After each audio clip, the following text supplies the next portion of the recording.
Welcome to uh, immediately finding examples of when we can have a chance to invite. See, some people call them their neuroses. Sometimes it's called your triggers. Sometimes it's just called the stories we tell ourselves.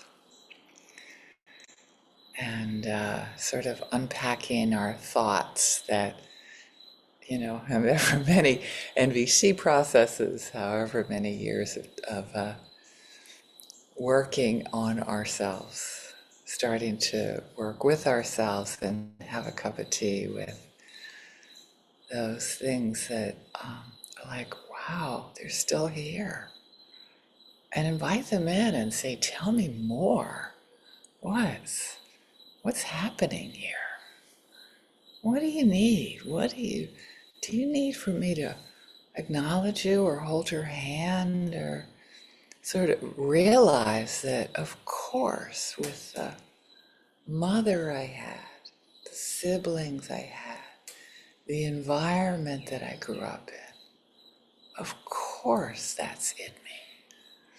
Of course, that's part of the culture I was raised in. Oh, honey, tell me more about that. Grieve the times that you've been hurt or hurt other people accidentally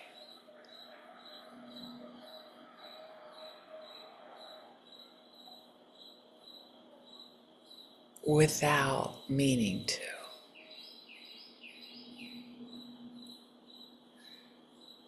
And invite that part of yourself in that doesn't want to hurt people, right?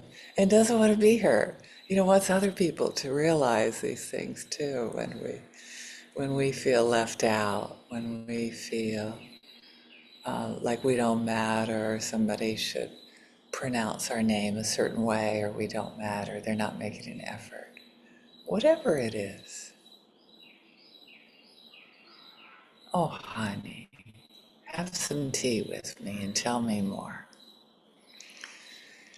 And immediately I want to sort of acknowledge that of these little things, after all these years.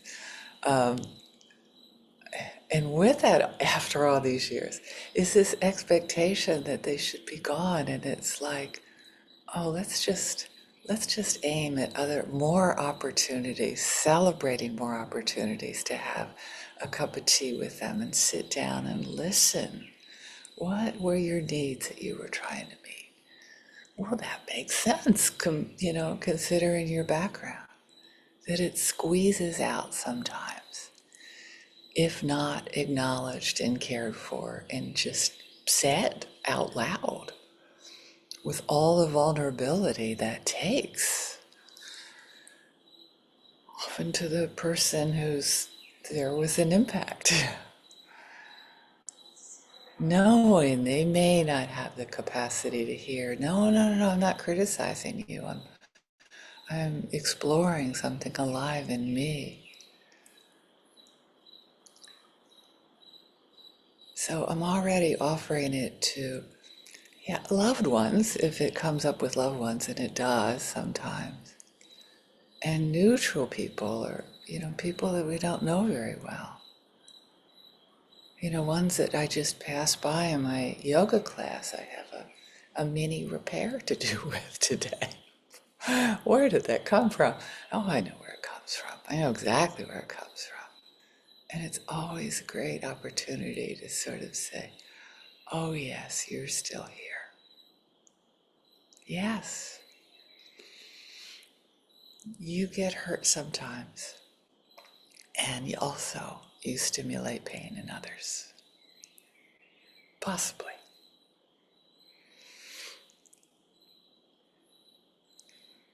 Sometimes you can tell by the look on people's faces, like, oh, that did not land the way that I wanted it to.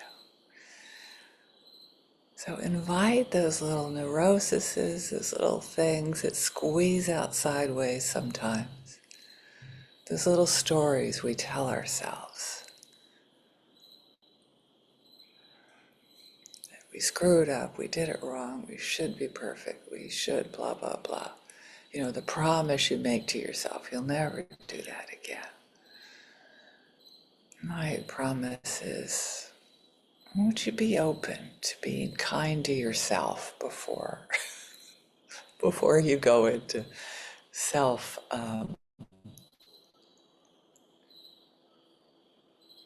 setting yourself on fire.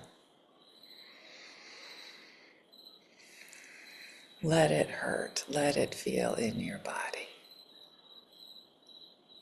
Offer it to others, offer it to the divine, to what we don't understand, to that bird who's singing, I could imagine it saying, yes, yes, you're alive. This is what it's like to be alive in the present moment, to feel this in your body, in its fullness, without believing the stories that you're wrong or they're wrong. This is something that happens. We're not broken. God knows. God knows.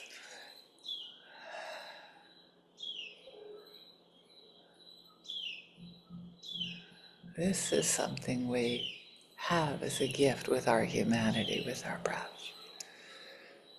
Welcome it in with the chance to pull apart our judgments and guess the needs. Listen deeply with compassion, knowing that they're trying to meet a need, and knowing that when you say, air quotes, stupid things, you're trying to meet a need. For me, I usually want to be loved, and of course it has the opposite effect. Oh, yeah, oddly enough, I have to admit, just about all of my actions it's like, can I possibly be loved more? I'm just being honest here. And can I delve into love with this other person?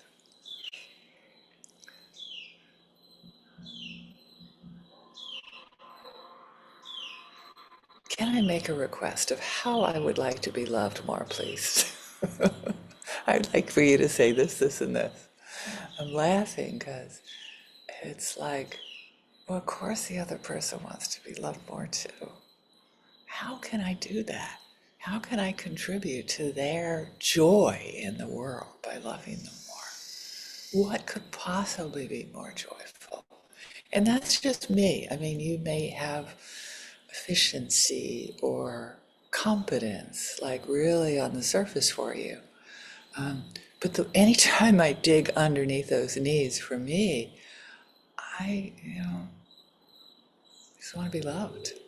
And why not give that to other people? Why not, oh yeah, of course that's what you wanted, right? When you said that thing. And can I let other people know, neutral people, can I let the people know that trigger me?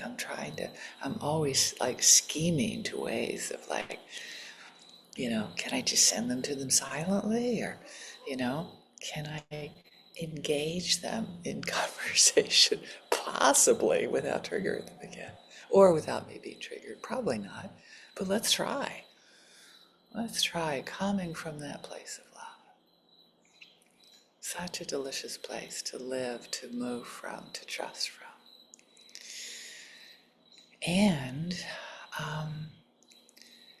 as we, not in a linear fashion, practice loving kindness meditation, can we invite our little things we would just like to change a little bit?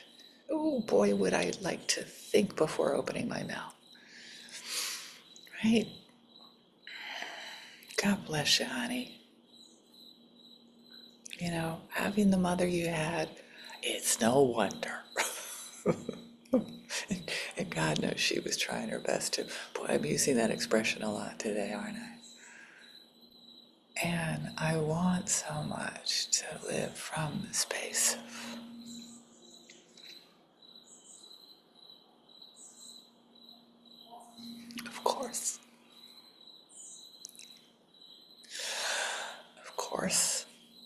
course we're trying to meet our needs. And can we have a redo? Can we take another breath? Can we have another day to make another step? Not trying to do it right, just trying to do it as a human, doing their best to make their way through this amazing world that we live in, with love, with spaciousness, with wise leadership. And I hope everyone benefits from our practice today. Thanks so much for joining me.